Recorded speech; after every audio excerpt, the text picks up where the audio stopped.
Gold માઇનમાં trading કરવાથી સારો એવો નફો મળશે તેવી લાલચ આપી ₹16 લાખની છેતરપિંડી આચરવાના ગુનામાં સંડોવાયેલા આરોપીને હૈદરાબાદ ખાતેથી સુરત સાયબર ક્રાઇમ સેલની ટીમે ઝડપી લીધો છે।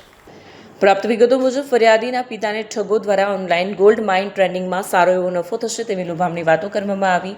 તેઓને વોટ્સઅપ ઉપર બનાવટી વેબસાઇટની લિંક મોકલી આપવામાં આવી, જેમાં રજિસ્ટ્રેશન કરાવી BSGC નામની એપ્લિકેશન ડાઉનલોડ કરાવી તેમાં લોગિન કરાવી અલગ અલગ બેંક એકાઉન્ટમાં ₹16 લાખ ટ્રાન્સફર કરાવી દેવામાં આવ્યા।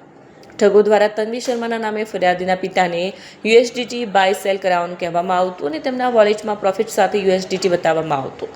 જ્યારે તેમણે રકમ ઉપાડવાની વાત કરી ત્યારે આરોપીએ વિવિધ ચાર્જના નામે વધુ રકમની માંગણી કરી પૈસા ઉપાડી ન લેવા દેતા છેતરપિંડી આચરી।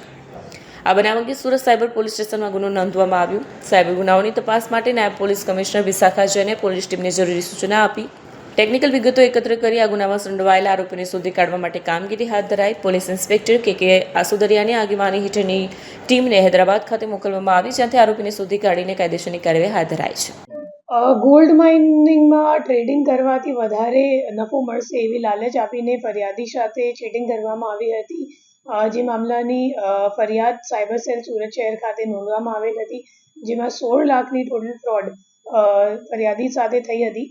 એ કેસમાં પછી જે 15 લાખ રૂપિયા જે અકાઉન્ટમાં ગયો હતો, તો એ અકાઉન્ટનો જે અકાઉન્ટ હોલ્ડર છે એ એકચ્યુઅલી કરંટ અકાઉન્ટ છે અને કરંટ અકાઉન્ટ જેના નામ ઉપર છે, તો એમની ધરપકડ કરવા માટે આપણી ટીમ હૈદરાબાદ ખાતે ગઈ હતી અને હૈદરાબાદથી આરોપીને ઝડપી પાડીને અહીંયા લઈને આવેલા છે અમે। અને જે અકાઉન્ટ છે એને જોતાં ખબર પડી કે આ કમ્પ્લેન્ટ સિવાય હજી 5 કમ્પ્લેન્ટ છે આખા ઇન્ડિયામાં જે એમાં નોંધવામાં આવી છે, જેમાં ટોટલ 3 કરોડનું ફ્રોડ સામે આવ્યું છે।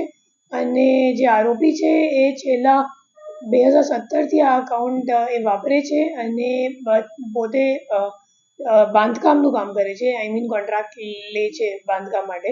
અને અત્યારે એમને કામ મળતું નહોતું, તો ત્યારે ફાઇનાન્શિયલ સર્વિસીસ અને ક્રાઇમમાં લાગી ગયો હતો અને હવે આ દિશામાં તપાસ ચાલુ છે કે આરોપી જેને કરંટ અકાઉન્ટ આપ્યું હતું ટ્રાન્ઝેક્શન કરવા માટે, તો એ માણસને પકડવા માટે અત્યારે અમારી તપાસ ચાલુ છે।